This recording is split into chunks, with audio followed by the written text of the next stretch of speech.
ও সম্পত্তি লিব আসলে আর মারেকে দেয় ও আরে টিয়ার লোভ মারেকে দেয় আর পরে আরে অসুস্থ বানাই নিয়মিত জিম্মি করি ও আতুন টিয়া আদায় করি আর হনবতে বালা করি না পারেন আর পরে বালা করি না পারেন ফদাপতি আয় সাইদাবে টিয়া দিয়ে ওরে মোট 32,80,000 আই যাইলে ফান্দত ফরগি অনরা ইল্লে ফান্দত এই ফতার আতত অনরা হনদিন বুলক্রম এই ধরনের কবিরাজ বুয়া এগুলোর হাসে অনরা ন যাবেন জীবন শেষ করে ফেলিব অনরার। চট্টগ্রাম নগরী চাঁদগাঁও জিন তাড়ানো অলৌকিক আন্টি লকেট ও ব্যবসায়িক অংশীদার গরিবের প্রলোভন দাহায়ারে এক নারী হাসতুন প্রায় 33 লাখ টাকা আত্মসাতের অভিযোগে এক বন্ড কবিরাজরে গ্রেপ্তার করেছে পুলিশ। বুধবার মেয়ের 20 তারিখ চাঁদগাঁও থানায় তাসমিন আক্তার নামের এক নারী মামলা দায়ের করেছে। মামলায় তিনি অভিযোগ করে 2024 সালের মার্চ চলতি বছরের মার্চ পর্যন্ত বিভিন্ন কৌশলে তার হাসতুন 32,80,000 টাকা আতায় লয় অভিযুক্ত ফেরদৌস আলম নয়ন। 2024 সালের চলের এখন আই শারীরিকভাবে অসুস্থ ছিলাম ডাক্তার দেখাই আর ওষুধ চলতে ভালো নয় তখন আই নয়নের হাসে যাই ফেরদৌস আলম নয়ন ও একদম ভালো দক্ষ কবিরাজ হিসাবে আর পরিচয় দেয় এমন পরিচয় দিয়ে অনার পরে ও আর প্রথম আই চাই দিয়ে আনলাই আজিরে চাই পেলাই ও আর হদে অনার ফ্যামিলি বেগুনলে আই আজিরে চাই অনার ফ্যামিলি বেগুন ঝুঁকিপূর্ণ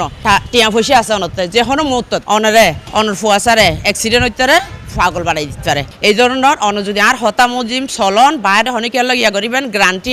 আই উগ্র আন্টি দিম লাইফ গ্যারান্টি মানে অনর মাইয়ালাই অনরলে 1 লাখ অনর মাইয়ালাই 1.5 লাখ অনর ফুয়ালাই 1.5 লাখ অনর হাজবেন্ডলে 1.5 লাখ এলে হই আতুন 5.5 লাখ টাকা কন্টাক্ট হই অনলাই ও এর ফরতুন আর যাইরে মারাইকি মারা হনর পরে ও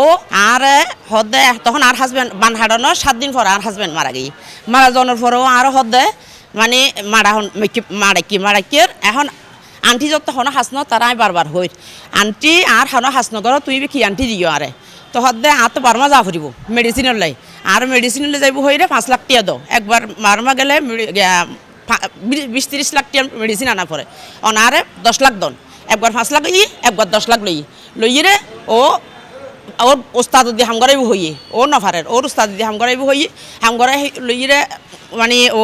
আর হনবতে বালা করি না পারেন আর পরে বালা করি না পারেন ফদাপতি আয় সাইদাবে টিয়া দিয়ে ওরে এক দাগে দিয়ে 5.5 লাখ আর এক দাগে দিয়ে 5 লাখ আর এক দাগে দিয়ে 10 লাখ আর দাগে দিয়ে 7,30,000 মোট 32,80,000। ভুক্তভোগী আরো জানায় কক্সবাজারের রামুর বাসিন্দা নয়ন বর্তমানে চাঁদগাঁও হাজার হোটেলাহায় বারাবাসার তাহে ভুক্তভোগীর ফুয়া দীর্ঘদিন অসুস্থতা হয় কবিরাজি চিকিৎসালয়ে নয়নের হাসে যায় তারা এই সুযোগে নিজেরে অভিজ্ঞ কবিরাজ পরিচয় দিয়ে পরিবারের উড়ে বান মারাই বলি ভয় দেখায় তিনি পরে জিন তাড়ানো অলৌকিক আন্টি ও লকেট দেবের নামে দাফে দাফে লাখ টিয়া লয় এছাড়া মাছ ধরিবে ট্রলার বোট জলদস্যুকর কবলত ফৈজি বারমাত্তন বিশেষ ওষুধ আনিব বলে এলে নানা নাটক সাজাইয়ারে আরো টিয়া আত্মসাৎ করে বলে অভিযোগ করে ভুক্তভোগী জলদস্যুরা ওর মাছ লই গই বোট সহ হাতি করি এলে হই রামু 10 লাখ টাকা দিও না রে এন হই রাতে 10 লাখ নোয়াছিল 5 লাখ ক্যাশ আছিল আর 5 লাখ আয় স্বর্ণ বানার দি আসমি জুইলাছে তুন আয় ওর ক্যাশ 10 লাখ কোটিয়া দি ওর বুঝাতে হাজি হই বিলে হই আমু একবার মাছ মারলি 20-30 লাখ টাকার 35-40 লাখ টাকার আয় মাছ মারি কিন্তু আয় অনর মাছ অনরে মাছ মারলি অত অনর টিয়া অনরে ক্লিয়ার করে দি ফেলিম ওর আয় পয়সা বললে মানি ন লই ও কিন্তু কোরআন শরীফ মাথা লইয়ে আর হই দে ওর মানে আজ ইতুন অনর 2 ছেলে 1 মেয়ে আগে ছিল আসিল অনর 1 ছেলে 1 মেয়ে এখন 2 ছেলে 1 মেয়ে ভুক্তভোগী টিয়া ফেরত হলে চাপ দিলে গত 26 এপ্রিল আজইনে নয়ন টিয়া ফেরত দিতে অস্বীকার জানায় এবং উল্টো তাসমিনরে হত্যা করিয়ারা লাশ গুম করিও বলে হুমকি দেয় ওর হাসে যখন আই টিয়া চাই ও আরো হুমকি দে মানে আর তো হন টিয়া না ফেবে এইলে গল্লি অনর ফুয়া মাইয়ে এবং অনরে লাশ মারি গোপন করি ফেলাইম ওর ফুয়া সুমন ও তারপরে ওর ফেরদৌস আলম নয়ন সুমন তারপরে ওর ভাই শাহিন ওরা 3 জন হোসেন ওরা 3 জনে বেশি বই গল্প করার আই ফোন টিয়া যদি আরে ব্লক মারি দিই আর হনবত ধরানোদের লাস্ট ঘটনার দিন 6:30টায় আইয়ের যাতে ওর বাসাত গে দেখি তারা 3 জন বইয়ের 4 জন বই আড্ডা করে তখন হয়ে যায় আর টিয়ঙ্ক নদেওর তখন হয়তো নতুন আয় হন টিয়া লই ফোন প্রমাণ দেখাই নে পারবেন এলে হই রে আর মারি এবং আর ফুয়াশারে মারি লাশ গুম করে ফেলাইব দ্বিতীয়বার আইলি এই ঘটনায় ভুক্তভোগী নারী গত 20 মে চাঁদগাঁও থানায় মামলা দায়ের করে পরে তথ্য প্রযুক্তির সহযোগিতায় অভিযুক্তরে গ্রেফতার করে পুলিশ এই বিষয়ে চাঁদগাঁও থানার ভারপ্রাপ্ত কর্মকর্তা মোহাম্মদ নূর হোসেন মামুন C+ টিভির হয়, ভদ্রমহিলা অসুস্থ ছিলেন, ওনাকে কবিরাজি চিকিৎসার মাধ্যমে ওনাকে সুস্থ করবেন মর্মে ওনার কাছ থেকে বিভিন্ন সময় টাকা পয়সা নিয়েছে। হ্যাঁ, এই সম্পর্কে আমাদের কাছে অভিযোগ আসার পরে আমরা মামলা নিয়েছি, আসামি গ্রেপ্তার করেছি। আসামি গ্রেপ্তার করে আমরা আদালতে সোপর্দ করেছি।